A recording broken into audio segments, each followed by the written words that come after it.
नमस्कार समस्त को आज मु आपण मानकु अंडा सिझेबार गोटे नुआ तरीका बतेइबी।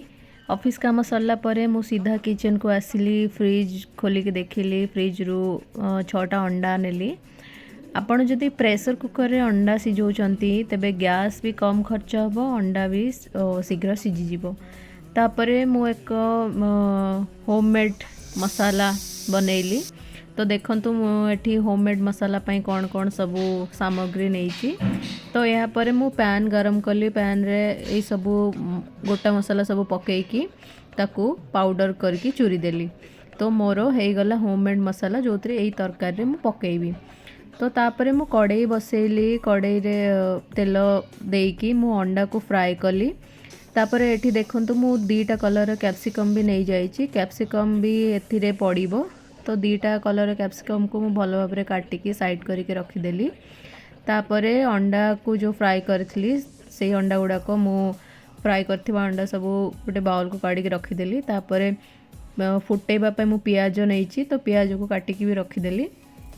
तापरे मु एक मसाला तैयारी कली जो थे कि अदा रसुण आउ सुखिला लंकार गोटे पेस्ट बनैली। तापरे काजूर भी पेस्ट बनैली। कड़ाई रे तेल देकी तापरे किछि बटर भी पकईदेली। बटर टिके टेस्ट भल आसे। तो तापरे मु तेजपत्र भी पकईदेली।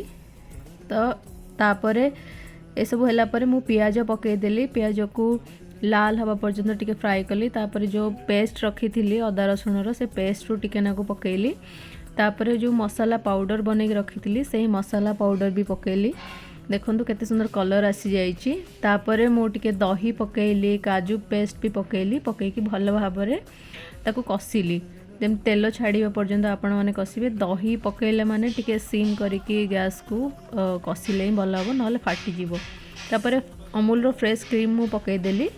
तो भल भाव में गोलेला परे अंडा को पकईकी भल भाव में गोलेदेली। तापरे छुंक दवापाई अदा और कंचा लंका काटिकी रखी पैन रे बटर पकईकी से अदा कंचा लंका कैप्सिकम सब पकईकी भल भाव में भाजिली। भाजी ହେଲା ପରେ ताकू मु एथिरे अंडा करी रे पकईदेली। टिके कलर टेस्ट पाई मु चिली फ्लेक्स भी पकईदेली। देखंतु मोर रेडी हो गला अंडा मलाई करी।